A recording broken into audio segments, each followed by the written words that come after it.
¿Lo tenemos, hermanos? ¿Me siguen con la vista, hermanos? Dice así la palabra del Señor. También dijo, un hombre tenía 2 hijos, y el menor de ellos dijo a su padre: Padre, dame la parte de los bienes que me corresponde. Y les repartió los bienes. No muchos días después, juntándolo todo, el hijo menor se fue lejos a una provincia apartada, y allí desperdició sus bienes viviendo perdidamente. Y cuando todo lo hubo malgastado, vino una gran hambre en aquella provincia, y comenzó a faltarle. Y fue y se arrimó a uno de los ciudadanos de aquella tierra, el cual le envió a su hacienda para que apacentase cerdos. Y deseaba llenar su vientre de las algarrobas que comían los cerdos, pero nadie le daba. Y volviendo en sí dijo: ¿Cuántos jornaleros en casa de mi padre tienen abundancia de pan, y yo aquí perezco de hambre? Me levantaré a mi padre y le diré: Padre, he pecado contra el cielo y contra ti. Ya no soy digno de ser llamado tu hijo, hazme como a uno de tus jornaleros. Y levantándose, vino a su padre, y cuando aún estaba lejos, lo vio su padre, y fue movido a misericordia, y corrió y se echó sobre su cuello y le besó. Y el hijo le dijo al padre: He pecado contra el cielo y contra ti, y ya no soy digno de ser llamado tu hijo. Pero el padre dijo a sus siervos: Sacad el mejor vestido, y vestidle, y poned un anillo en su mano, y calzado en sus pies. Y traed el becerro gordo, y matadlo, y comamos y hagamos fiesta, porque este es mi hijo muerto, era y ha revivido, se había perdido y es hallado. Y comenzaron a regocijarse. Y su hijo mayor estaba en el campo, y cuando vino y llegó cerca de la casa, oyó la música y las danzas, y llamando a uno de los criados le preguntó qué era aquello. Y él le dijo: Tu hermano ha venido, y tu padre ha hecho matar el becerro gordo, por haberle recibido bueno y sano. Entonces se enojó y no quería entrar. Salió por tanto su padre y le rogaba que entrase. Mas él respondiendo dijo al padre: He aquí, tantos años te sirvo, no habiéndote desobedecido jamás, y nunca me has dado ni un cabrito para gozarme con mis amigos. Pero cuando vino tu hijo, que ha consumido tus bienes con rameras, ¿has hecho matar para él becerro gordo? Él entonces le dijo: Hijo, tú siempre estás conmigo y todas mis cosas son tuyas, mas era necesario hacer fiesta y regocijarnos, porque tu hermano era muerto y ha revivido, se había perdido y es hallado. Vamos a orar, hermanos. Señor, te damos gracias en esta mañana por todo lo bueno que nos has permitido hacer para honrar tu nombre. No somos dignos, Señor, pero lo poco que podemos darte te lo damos con gratitud, Señor, con reverencia, Señor, reconociendo nuestra condición. Señor, ahora te pedimos que tu palabra sea expuesta, Señor, que no sea mis pensamientos ni mis propias ideas, sino sea tu Espíritu Santo hablándonos a nuestros corazones, Señor. Perdona nuestras iniquidades, perdónanos porque lo que queremos hacer no lo hacemos, y lo que debemos hacer menos lo hacemos, Señor. Líbranos, Señor, de todo mal, y que tu nombre sea exaltado a través de la predicación de tu palabra, en el nombre de Jesús. Amén. Pueden sentarse, hermanos.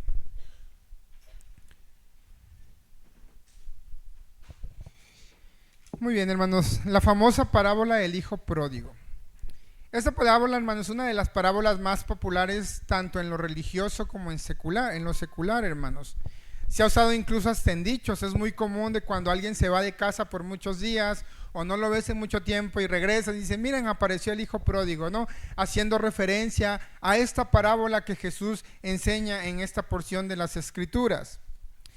La parábola del hijo pródigo, hermanos, realmente se enfoca no tanto en la conversión de los pecadores. Muchas veces hemos escuchado que la parábola del hijo pródigo la enfoca hacia la conversión de los pecadores, pero cuando analizamos el contexto dentro del pasaje de la parábola, vemos que realmente la parábola habla a alguien de quien ya tiene la condición de hijo. Y recordemos, hermanos, que a la luz de las Escrituras no todos son hijos de Dios, como el mundo cree. El mundo dice: ay, es que todos somos hijos de Dios. No, la Biblia dice que todos somos creación de Dios. Todos hemos sido creados por Dios, pero no somos hijos. La Biblia dice que sin Cristo somos objetos de ira y enemigos de Dios, no hijos. La Biblia dice en Juan capítulo 1 que Él vino a los suyos, pero solamente a los que le recibieron, a los que creen en su nombre, únicamente a ellos les dio el derecho de ser llamados hijos de Dios. Y la parábola, hermanos, se enfoca en un personaje que ya era hijo, que vivía en casa de su padre. De acuerdo a la historia, este señor o este padre tenía 2 hijos, el menor y el mayor.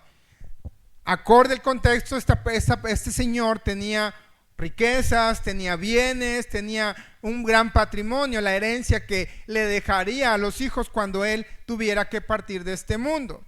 Sin embargo, conforme se va desarrollando esta trama, hermanos, o esta historia, vamos viendo cómo el hijo menor empieza a reflejar la naturaleza humana o la naturaleza que usted y yo tenemos hasta el día de hoy, desafortunadamente o tristemente.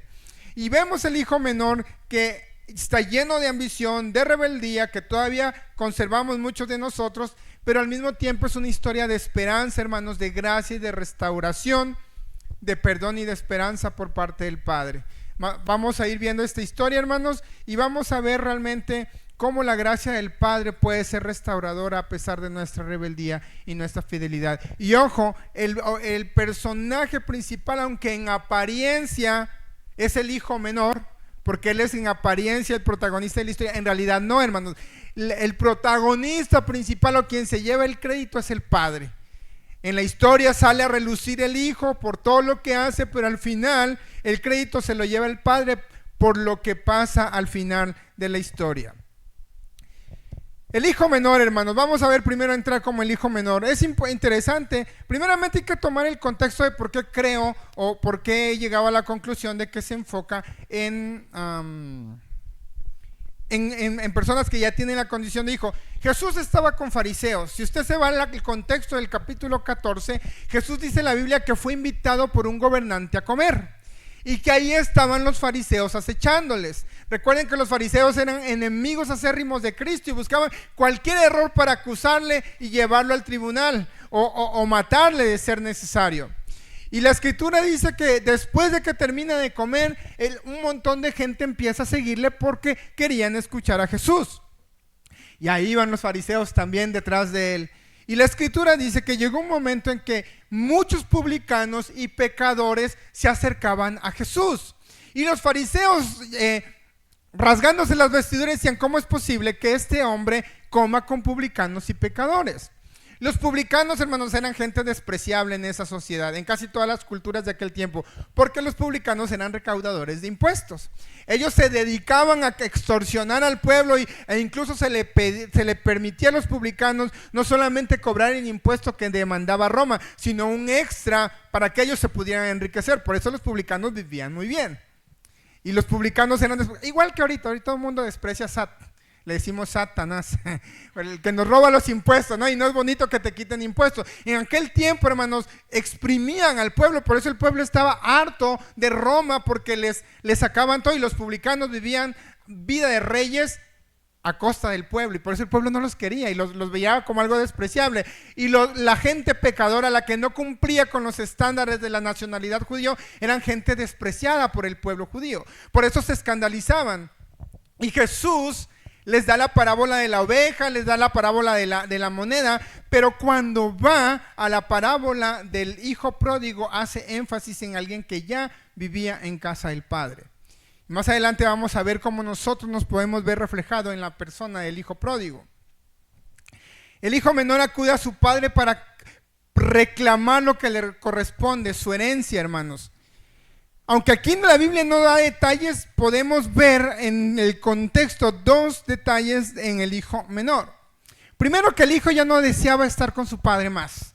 Probablemente, hermanos, parece que el hijo menor estaba en esa edad en que deseaba comerse el mundo, deseaba vivir una vida libre, una vida sin restricciones, una vida sin reglas. Probablemente, es muy probable que el joven era soltero. La Biblia dice que era el hijo menor y se acostumbraba que regularmente el hijo mayor era el que se tenía que casar primero en esa cultura. Y tenía hambre de libertad, quería vivir la vida, por lo que no lo piensa 2 veces y va con su padre y dice: ¿sabes qué, padre? Necesito que de una vez me des lo que me corresponde. Aquí el hijo menor, hermano, estaba menospreciando a su padre. ¿Por qué cree usted? Todos sabemos que la herencia, hermano, se da cuando el padre muere. El padre o la madre mueren y entonces todos los bienes, la heredad pasa a los hijos. Al ir este joven con su padre, prácticamente le estaba diciendo: padre, no me importa si no te has muerto todavía, si sigues viviendo, a mí dame lo que me corresponde.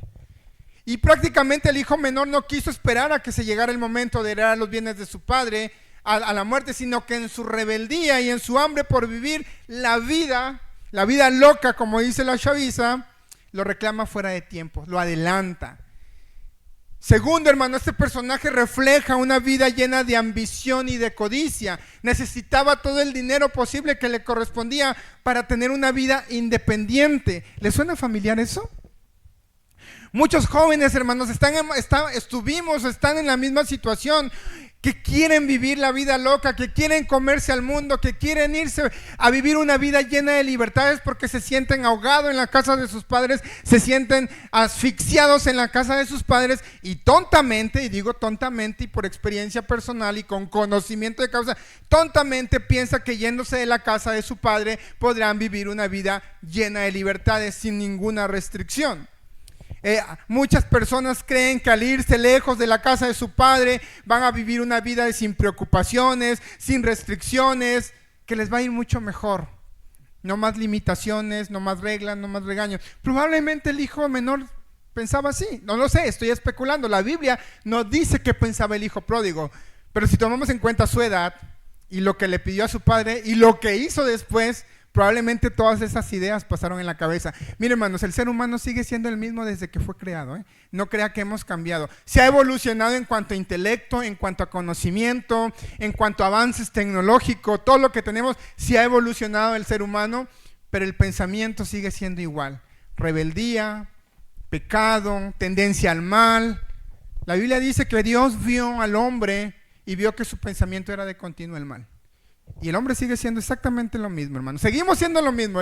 Ese mismo hijo pródigo de hace más de 2000 años, el pensamiento de ese joven sigue siendo el pensamiento de muchos jóvenes y muchos adultos hoy en día. No ha cambiado en nada, hermanos. Porque esto refleja, hermano, nuestra vieja naturaleza, que se resiste a vivir bajo la cobertura del Padre, que se resiste a someterse a la ley de Dios, que se resiste a someter su voluntad a la voluntad del Padre. Y el ser humano, hermanos, desde siempre ha querido que mi yo esté por encima de, incluso de ser necesario, de la de Dios, como lo mirábamos en la predicación de la semana pasada. El ser humano siempre ha querido ser yo.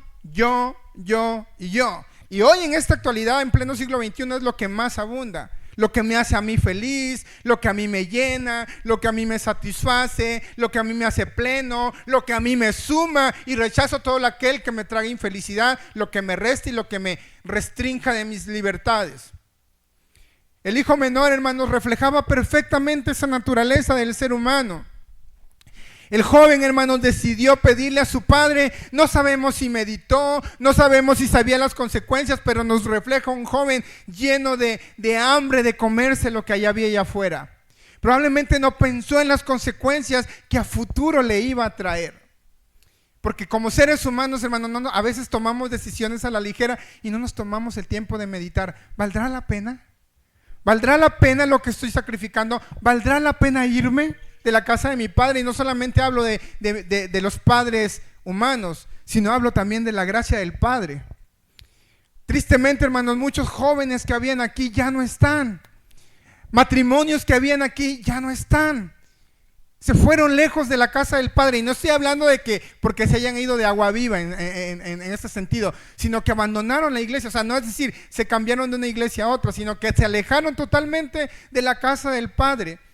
Y no sabemos si realmente meditaron las consecuencias que habría a lo largo de su futuro.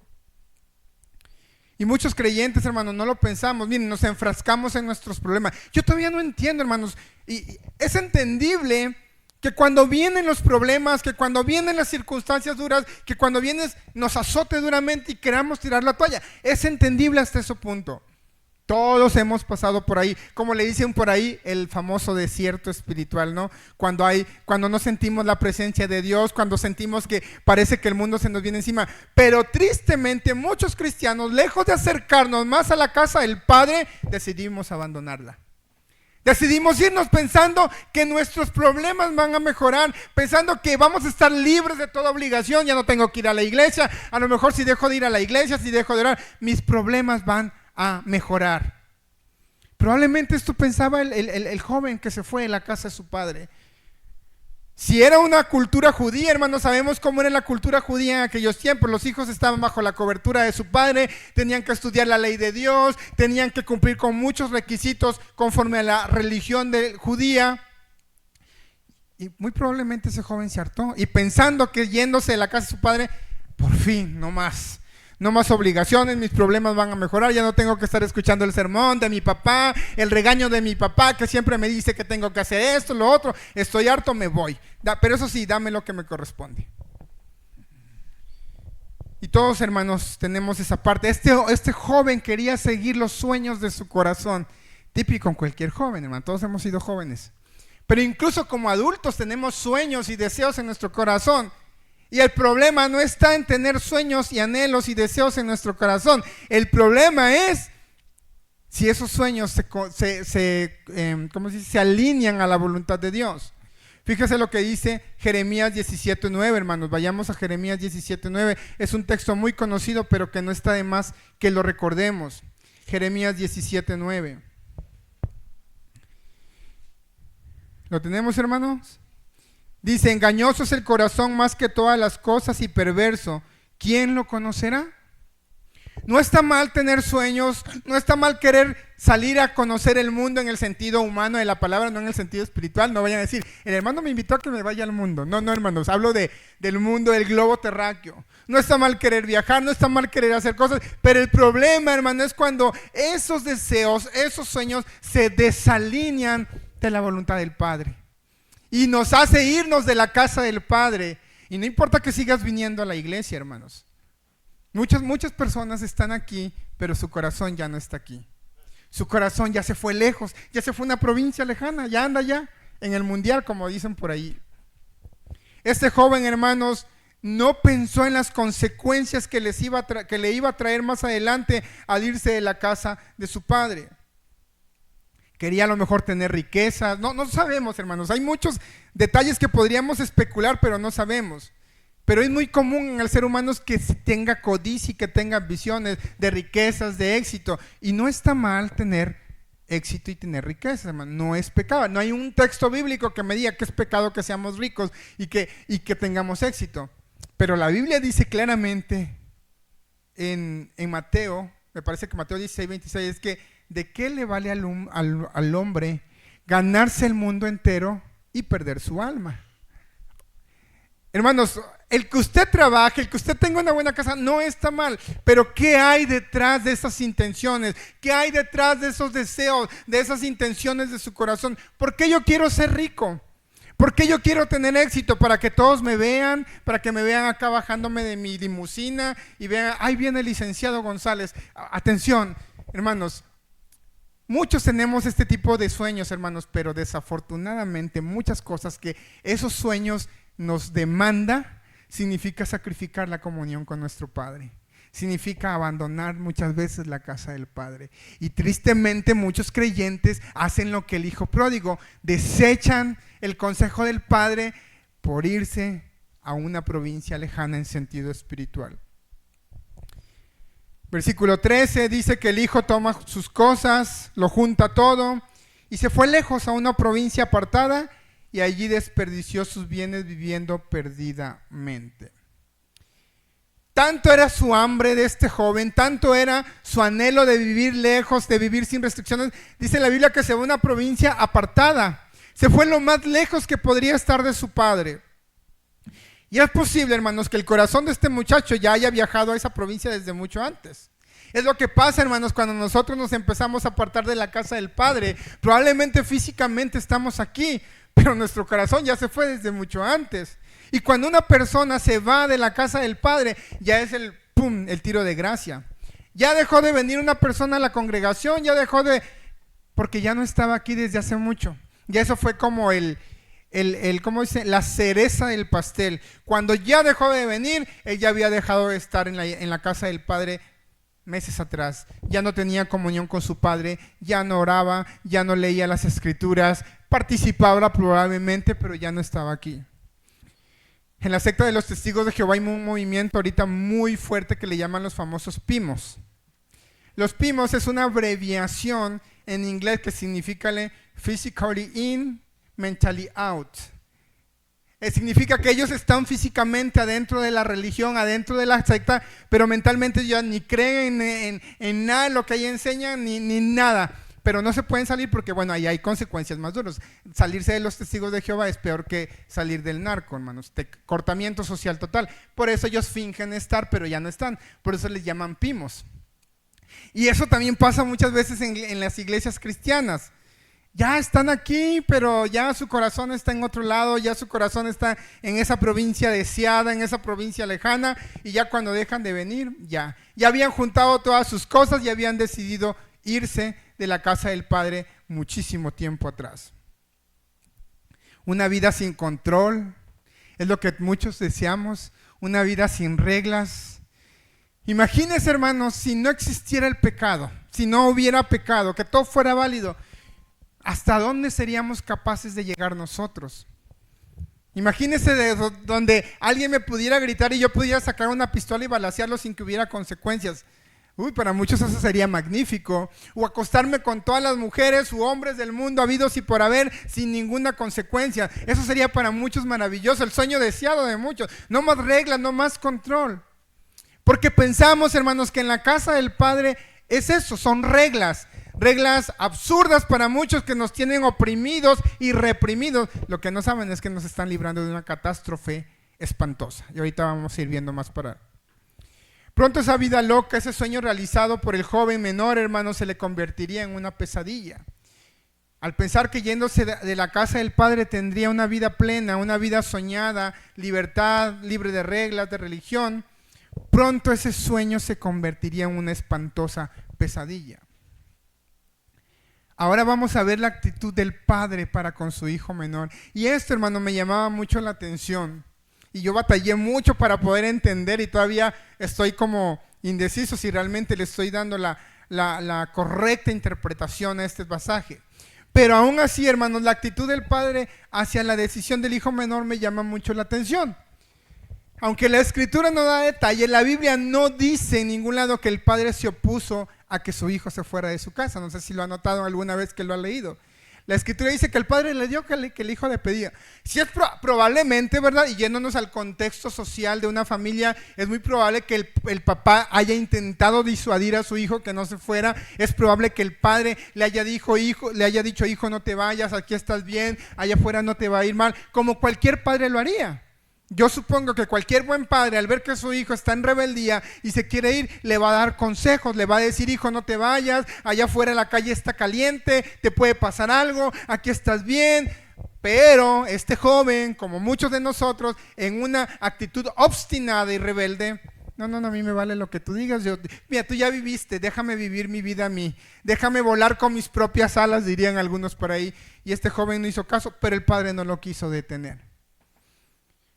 Y Dios actúa así con nosotros también, hermanos. Muchas veces olvidamos que nosotros somos los que necesitamos de Dios y no al revés. Y creemos que todos los consejos que el Padre nos da a través de su palabra, la ley de Dios, lejos de hacernos un bien, pensamos que nos hace un mal y mejor nos decimos, pero hay consecuencias, hermanos. Y el hijo pródigo lo tuvo que experimentar en carne propia y muchos han tenido que experimentar en carne propia el haberse alejado de la casa de su padre. Fíjese lo que dice la palabra del Señor. Dios, hermanos, primeramente tengo que comentarle, hermanos, que Dios no creó robots. Dios creó seres humanos con libertad, con voluntad para elegir el bien y el mal. Fíjese lo que dice Deuteronomio 30, 15 y 19, hermanos. Vaya Deuteronomio 30, 15 y 19. Deuteronomio 30, 15 y 19 dice, mira, yo te he puesto delante de ti hoy la vida y el bien, la muerte y el mal, porque yo te mando hoy que ames a Jehová tu Dios, que andes en sus caminos y guardes sus mandamientos, sus estatutos y sus decretos, para que vivas y seas multiplicado, y Jehová tu Dios te bendiga en la tierra a la cual entras para tomar posesión de ella. Mas si tu corazón se apartare y no oyeres y te dejares extraviar y te inclinares a dioses ajenos y les sirvieres, yo os protesto hoy que de cierto pereceréis, no prolongaréis vuestros días sobre la tierra donde vais, pasando el Jordán para entrar en posesión de ella. a los cielos y a la tierra llamo por testigos hoy contra ustedes, que les he puesto delante la vida y la muerte, la bendición y la maldición. Escoge pues la vida para que vivas tú y tu descendencia. Desde un principio, Dios le dio al ser humano voluntad. Dios le dio al ser humano la libertad de elegir el bien y el mal. Y Dios le dice claramente, escoge pues la vida para que vivas tú y tu descendencia. Pero también dice, pero si te obstinaras, pero si en tu rebeldía decidieras alejarte y desviarte de estos mandamientos, te tengo que advertir que vas a perecer. Solamente hay de dos sopas, hermano, la vida o la muerte. Y este joven, pensando en irse a la casa de su padre, decía, por fin voy a vivir mi vida. Elegí la vida y una vida plena, lejos de restricciones. Tontamente pensó este joven. Y el padre no se opuso. El padre dijo, ¿es lo que quieres? Adelante. Y Dios actúa en consecuencias así con nosotros, hermanos. La Biblia dice en Romanos capítulo 1 que habiendo conocido a Dios no quisieron glorificarlo como a Dios, sino que se extraviaron. Por eso dice, Dios los entregó a una mente reprobada para que hicieran lo que ellos quisieran.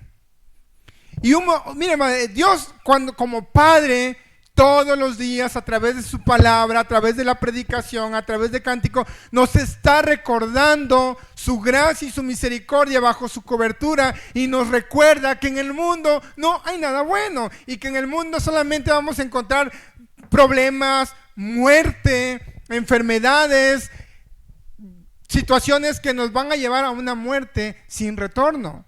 Y eso es lo que nos recuerda el Padre todos los días. Pero a veces nosotros nos obstinamos en que ya no queremos nada con Dios, en que ya no queremos venir a la iglesia, en que ya no queremos orar, pensando que nuestros problemas a trabajar, hermano, estás equivocado. Y vas a tener que vivir como el hijo pródigo, esa pesadilla de alejarte de la casa del Padre, y tendrás que vivir las consecuencias de tu mala decisión. Tus problemas no van a mejorar yéndote de la casa del Padre. Tus problemas no se van a solucionar yéndote de la casa del Padre. Necesitas estar bajo su protección. Porque en su protección hay vida, dice la palabra, hay prosperidad. Y no estoy hablando de prosperidad material, que sí la hay, pero hay más prosperidad espiritual. Aún en medio de las circunstancias más adversas que tú puedas pasar, tu Padre va a estar ahí. Si te vas de Él, ¿con qué cara vamos a poderle pedir ayuda? ¿Con qué cara vamos a poderle pedir auxilio? En nuestra soberbia y nuestro egoísmo, si le pedimos ayuda, pero no queremos estar bajo su casa, bajo su cobertura. Queremos hacer lo que el hijo pródigo hizo, irnos y vivir una vida sin ninguna restricción. Y luego agarramos a Dios como si fuera un amuleto. Ay, hermanos, oren por mí porque la estoy pasando mal. Pero aquí no le vemos ni el humo. Y si, bueno, se congrega en otra iglesia, está sirviendo en otra iglesia. No, una vida sin ningún cuidado como el hijo pródigo. Y luego vienen los problemas y más problemas. Y ojalá reaccionaran positivamente para venir a Dios y restaurar su vida. Pero muchos se van envolviendo. Mire, hermano, el ser humano es tan obstinado que de verdad yo no... Y yo no tengo cara para decirlo porque yo ya lo viví. Pero por eso también digo, hermanos, somos tontos en nuestra manera de pensar. Y discúlpenme la palabra, no es sin ofender, pero si somos tontos en pensar y tomar decisiones, porque ¿qué necesidad hay que tengamos que pasar por circunstancias tan desastrosas yéndonos de la casa del Padre?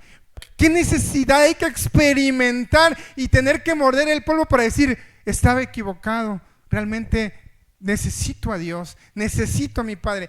Pero el ser humano es tan cabeza dura, hermanos, que a fuerzas tiene que vivir experiencias duras para poder entender. Ahora sí, como dicen por ahí, a la mala tenemos que entender. Los golpes de la vida nos enseñan tristemente. El padre, hermanos, deja ir a su hijo, hermanos, y su hijo se fue. ¿Por qué, hermanos? Porque Dios no necesita nada de nosotros. Nosotros necesitamos de Dios.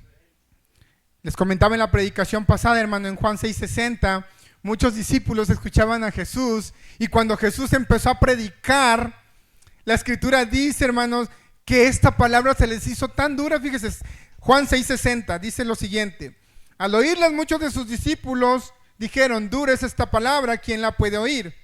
Sabiendo Jesús en sí mismo que sus discípulos murmuraban de esto, les dijo: ¿esto les ofende?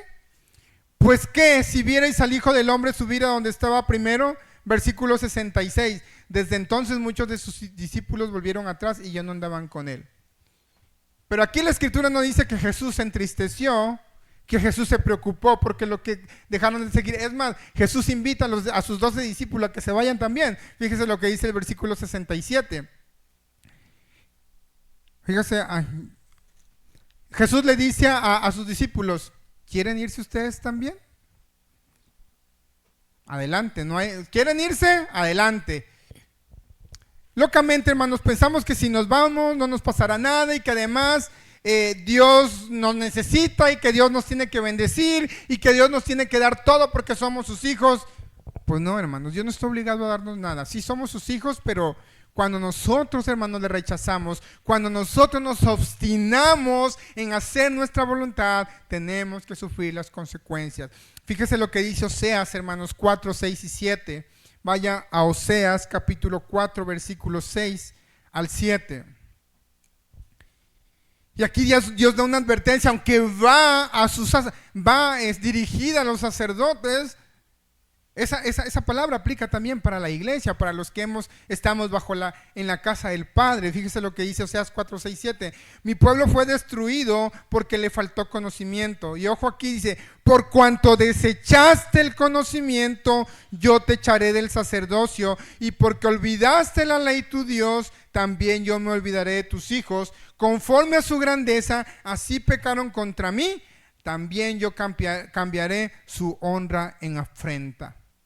El hijo pródigo despreció la ley de su padre, decidió rechazar la ley de su padre, desechar todo el conocimiento que había obtenido en la casa de su padre y se fue, sin imaginar la dura lección que le esperaba, la dura vida que le esperaba. No podemos, hermanos, violar las leyes de Dios sin sufrir las consecuencias. No podemos darle la espalda a Dios sin sufrir las consecuencias. Gálatas dice: no os engañéis, Dios no puede ser burlado, porque todo lo que el hombre sembrara, eso cosechará. No sé, siempre me siento chueco, hermano. Hermanos, y esto es grave, hermanos, y es importante que usted entienda esto. El hijo pródigo es un reflejo de nosotros mismos, de nuestra obstinación, de nuestra rebeldía. No somos mejores que el hijo pródigo. A veces podemos ser hasta peores. Sin embargo, hermanos, tenemos que también tener muy en cuenta que si usted ya no está en comunión con el Padre, ya no está en la casa de su Padre, va a tener que sufrir las consecuencias. Y de verdad, hermanos, cómo quisiera que se metieran en mi pellejo para que entendieran lo peligroso que es irse de la casa del Padre. Y no lo estoy diciendo para que usted se siga congregando en la iglesia, ni para amenazarlo, ni para meterle miedo. De verdad, hermanos, la disciplina de Dios es dura. La palabra de Dios dice que al que ama, castiga y azota al que tiene por hijo. Si usted le pertenece a Dios, si usted está en rebeldía contra Dios, va a tener que venir la disciplina. Y va a tener que morder el polvo como lo hizo el hijo pródigo, hermanos. Porque, mire, hermano, es como su hijo. Si usted le dice al hijo: ve, tira la basura, no le hace caso. Ve, tira la basura. No. Poncho, te estoy hablando que vayas y tire la basura. Y Poncho, como siempre, bien rebeldote, no quiere hacer caso. Pero va a llegar un momento en que la hermana Irma le va a tener que dar un cinturonazo. Porque tiene que aprender una disciplina de su desobediencia, hermanos. Y Dios hace lo mismo con nosotros. Nos disciplina de una u otra manera. Y a veces, hermanos, no entendemos que tenemos que tocar fondo como lo hizo el hijo pródigo, hermanos. El hijo pródigo se tuvo que enfrentar a las consecuencias de la lejanía del Padre. Fíjese lo que dice versículos 14 y 16. Y cuando todo lo hubo malgastado, vino una gran hambre en aquella provincia y comenzó a faltarle. Y fue y se arrimó a uno de los ciudadanos de aquella tierra, el cual envió a su hacienda para que apacentase cerdos. Y deseaba llenar su vientre de las algarrobas que comían los cerdos, pero nadie le daba. Este hombre, hermanos, se fue de la casa del Padre para vivir una vida desenfrenada, una vida sin restricciones, y todo lo malgastó, todo lo desperdició. Se le fue el dinero en nada. Más adelante vemos que se le gastó con rameras. Vivió una vida desenfrenada, porque eso era lo que él quería, vivir una vida desenfrenada, sin ningún límite, sin ninguna restricción. Pero olvidó que todo acto lleva una consecuencia, y aquí están las consecuencias. Terminó, hermanos, haciendo un trabajo de apacentar cerdos. Hermanos, el cerdo es en la época de Jesús, cuando Jesús está contando una historia, el cerdo era considerado un animal inmundo, era algo vil, algo que nadie quisiera hacer, más ningún judío se atrevería siquiera a acercarse a un cerdo, eran animales impuros. Y Jesús, me llama la atención cómo refleja que el hijo pródigo termina apacentando cerdos, termina haciendo un trabajo considerado vil. Es lo peor que le podía pasar a un judío de aquella época, a alguien de aquella época, cuidar cerdos. ¿Y sabe qué es lo peor? No solamente cuidar cerdos, sino desear comerse la comida de los marranos. Imagina hasta qué punto llegó este joven de terminar en una situación tan vil, tan despreciable, tan asquerosa, algo que no imaginaba. Tenía que sufrir las consecuencias de sus malas decisiones. Tenía que pagar el precio de su vida desenfrenada, al no tener dinero que comer, al desear la comida de los marranos, y peor aún, ni se las daban. No se las daban. Entonces él solamente deseaba, dice la Escritura. Y yo no sé por qué tenemos que pasar duras consecuencias, hermanos, y tenemos que tocar fondo para entender que necesitamos al Padre, que necesitamos a Dios, hermanos. Miren, hermanos, con tristeza yo veo que muchos jóvenes en su necedad terminaron arruinando sus vidas. Muchas familias que servían al Señor, familias completas, se alejaron de la casa del Padre. Hoy están destruidos. El hijo en la cárcel o en un vicio, en una adicción. La hija termina en un embarazo no planeado. Familias separadas, esposos divorciados, porque pensaron que yéndose, hermanos, sus problemas mejorarían. Y es claro, fíjese lo que dijo Jesús: separados de mí, nada podéis hacer. Separados de Cristo, hermanos, no somos nada. Podemos tener bienes materiales, porque también está el otro lado de la moneda. Vimos familias que se fueron de la iglesia, se fueron de la casa del Padre, y en apariencia ahorita están viviendo una vida plena, tienen riquezas, pero ¿qué hay en el interior de esas familias? A lo mejor no están separadas, pero todos los días hay gritos, hay pleitos, hay ofensas. Es un campo de guerra ese hogar, porque decidieron salirse de la casa del Padre, sacar a Cristo de sus vidas, pensando que así iban a lograr todo lo que en otro tiempo no lograron. Pero hoy en día, ¿dónde están? ¿Qué han logrado fuera de la casa del Padre? Y el hijo pródigo, hermanos, entendió esto muy tarde, en el sentido de que ya había tocado fondo. No era tarde para volver al Padre, porque gracias a Dios, dice la historia, que reflexionó, volvió en sí y dijo: pero qué tonto he sido. ¿Yo qué necesidad tengo de estar aquí? Si en la casa de mi padre los sirvientes tienen más comida que yo, tienen abundancia de pan, dice las Escrituras. Ya sé qué haré. Iré a mi padre y le diré: Padre, he pecado contra el cielo y contra ti, ya no soy digno de ser llamado tu hijo. Recíbeme como uno de tus siervos. Pero fíjese todo lo que él tuvo que pasar. Y se libró de una enfermedad de transmisión sexual. No sé si en aquel tiempo existían las enfermedades de transmisión sexual, pero cuando dice la Biblia que gastó todo su dinero con rameras, imagínense en este tiempo qué enfermedades no pudo haberse agarrado. Hermanos, vivir la vida loca es muy bonito en el sentido humano de la palabra, es muy placentero. Claro que te llena de satisfacción en el momento, pero ¿y después? ¿Qué pasa? ¿Qué hay, hermanos? Se siente uno vacío, uno sin ningún sentido, no hay. A la carne le gusta, porque es mentira que digamos, no, que humanamente hablando a mí no me gusta esto, a mí no me gusta. Nos gusta porque nuestra carne se rebela y quiere lo malo. Pero nadie te dice que hay consecuencias. Dicen por ahí que el pecado es como una tarjeta de crédito. Te dice: disfruta hoy, pagas mañana. Pero la factura es cara, hermanos. Muchos, hermanos, hasta el día de hoy seguimos pagando las consecuencias de nuestra rebelión, de nuestra desobediencia y de nuestra rebeldía. Y lo vamos a seguir pagando hasta que nos muramos, probablemente, en algunos casos. Pero ¿sabe qué es lo padre, hermanos, de esta historia? Lo bonito de esta historia, que la comunión con el Padre pudo ser restaurada. Vayas al verso 20, hermanos, de ahí de Lucas 15. Dice, y levantándose vino al padre, y cuando aún estaba lejos lo vio su padre, y fue movido a misericordia, y corrió, y se echó sobre su cuello y le besó.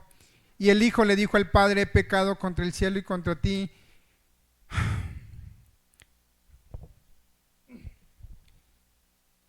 Perdón, hermanos. Ya no soy digno de ser llamado tu hijo.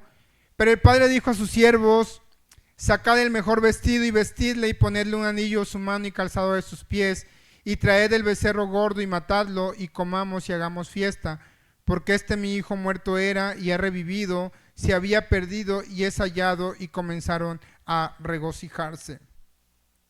Este Padre, hermanos, refleja la gracia y la misericordia del Padre Celestial, que lo esperaba. Miren, hermanos, aunque Dios nos deja hacer lo que a veces nosotros querramos para enseñarnos una lección o para que nos ahoguemos en nuestra necedad, Dios todavía está pendiente de nosotros, esperando a que regresemos. El Padre no es como en nosotros. Cuando nosotros, hermanos, realmente en arrepentimiento, realmente reconocemos nuestra condición y volvemos, gracias, hermanos, volvemos a la casa del Padre, nos espera. Eso es gracia, hermanos. Eso es perdón y misericordia. Pero, hermanos, algo que quiero sí dejar muy en claro, hermanos, que el Padre, hermanos, sea lento para la ira y grande en misericordia, no significa que tengamos que hacerlo cada rato, porque la paciencia de Dios también tiene un límite. Y aunque no vamos a perder nuestra salvación, muchos hermanos ya no han regresado vivos a la casa del Señor, o muchos han regresado ya con sus días contados. Pero aún así, hermanos, el Padre refleja la gracia, el perdón y la misericordia, y ni siquiera estaba enojado, hermanos. Y eso tiene mucho que ver con lo que dice el Salmo 103, versículo 9, que dice, misericordioso y clemente es Jehová, lento para la ira y grande en misericordia. No contenderá para siempre, ni para siempre guardará el enojo. No ha hecho con nosotros conforme a nuestras iniquidades, ni nos ha pagado conforme a nuestros pecados. Probablemente, hermanos, otro padre, si ve a su hijo regresar, como dice el chavo, con el hocico partido y con la cola entre las patas, otro padre hubiese sido, agárralo, recibe 2, 3 cachetadas. Eso te pasa por haberte ido, eso, y probablemente ni lo hubiese recibido. Este padre dice que lo divisó desde lejos. Probablemente todos los días se asomaba para ver si su hijo regresaba. Y cuando lo vio, dice que corrió, lo abrazó, lo besó, y lejos de señalarle su falta, lejos de recriminarle, lo vistió. Lo vistió, hermanos, porque eso refleja la fidelidad de Dios. Dios es tan fiel, hermanos. Y nosotros tan infieles, tan necios, tan obstinados, que nuestra fidelidad no es ni la tercera parte, yo creo, de un grano de mostaza. Y mira que el grano de mostaza es de este tamaño, pero nosotros no somos ni la tercera parte, creo, de fieles con Dios. Y Dios sigue siendo fiel. El Padre, hermanos, dice, maten al buey más gordo que encuentren, vamos a hacer una fiesta, porque mi hijo que estaba muerto ha revivido. Pero no faltan los santos, ¿verdad? El hijo mayor. Y entra en escena el hijo mayor, hermanos, enojado. ¿Cómo es posible que mi padre le diga a este vago que se gastó todos sus bienes y que lo premie, y yo que tengo años aquí ni siquiera me he dado un corderito para hacer fiesta con mis amigos? Y eso es muy común, hermanos, de nosotros. Cuando un cristiano peca, cuando alguien viene en arrepentimiento, en vez de alegrarnos porque regresó ese hijo pródigo a la casa del Padre, luego, ya, pero mira, acá andaba en el mundo, y empezamos a señalarlo. Somos muy semejantes al hijo mayor. El apóstol Pablo, hermanos, en Gálatas capítulo 6, versículo 1 dice que si alguno fuese sorprendido en alguna falta, vosotros que sois espirituales, restauradle. Pero nosotros, en vez de hacer eso, tenemos la actitud del hijo mayor. Nos enojamos. Ya lo pasaron a predicar, pero si hace 3, 4 meses atrás andaba bien borrachote. Hermanos, hay gracia en el Señor. Hay restauración en el Señor. Sin embargo, hermanos, tenemos que lidiar con las consecuencias. Mire, hermano, el pecado deja marcas. Nuestra desobediencia deja marcas, y aunque ya estemos perdonados, estemos restaurados, estemos libertados, hay una marca. ¿A quién de ustedes le pusieron la marca cuando eran chiquitos, una vacuna que tiene una marca aquí? Muchos todavía la tenemos, y ya tienen 40, 50 años que nos vacunaron, y sigue la marca. Ahí está, de que un día nos enterraron una aguja. El pecado deja una marca fuerte, hermanos. Y tenemos que lidiar a veces con esa marca, porque a veces te llega la duda, te llega la culpa, la falta de autoperdón. Aunque Dios te perdonó, tú sigues luchando de que, híjole, o sea, no merezco estar aquí. Son las consecuencias que deja el pecado.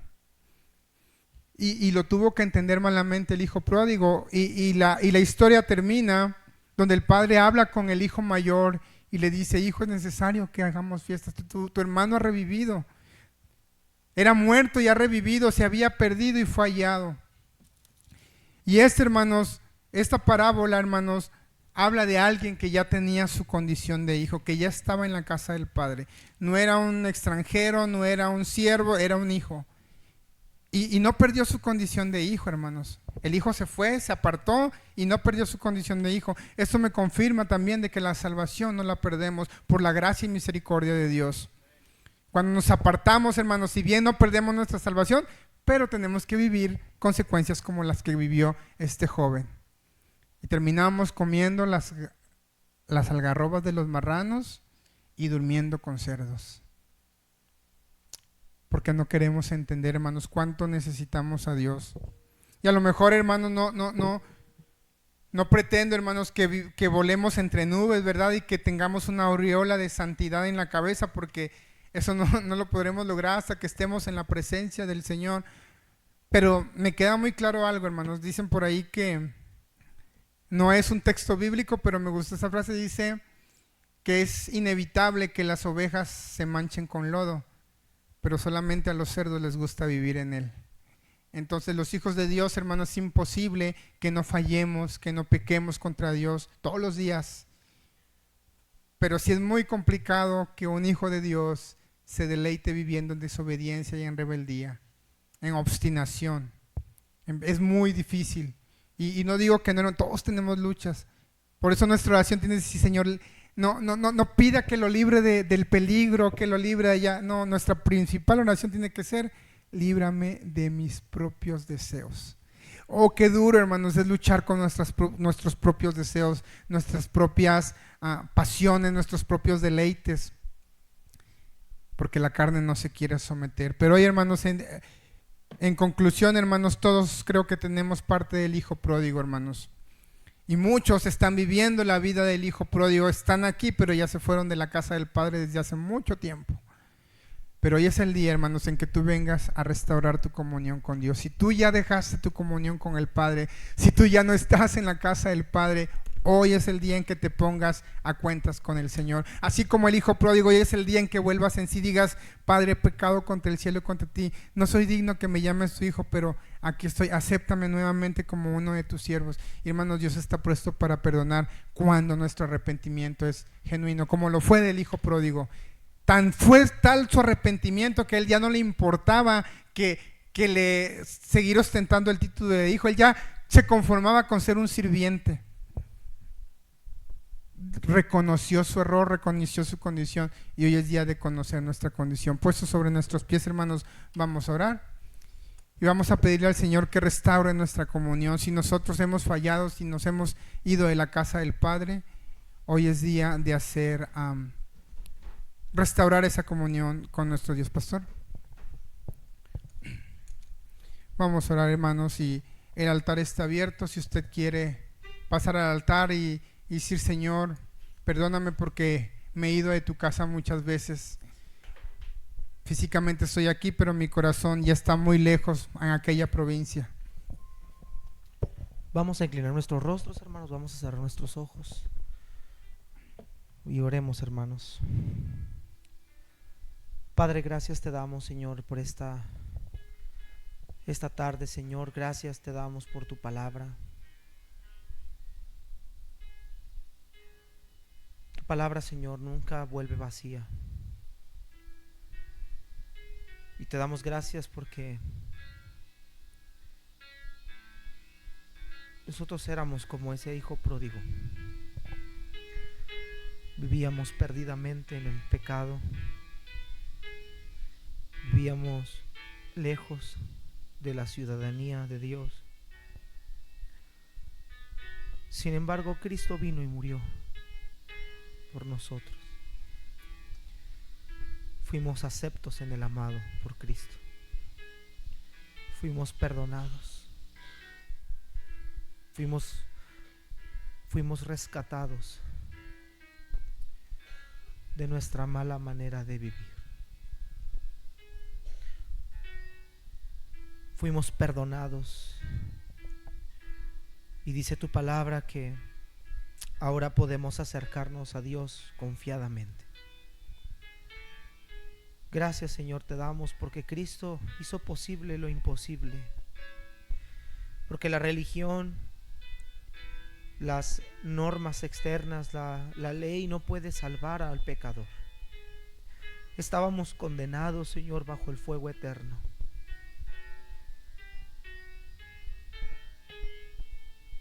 Y ahora, Señor, estamos gozando de una salvación plena y una libertad que nos permite a nosotros, Señor, poder vivir como tú nos mandas.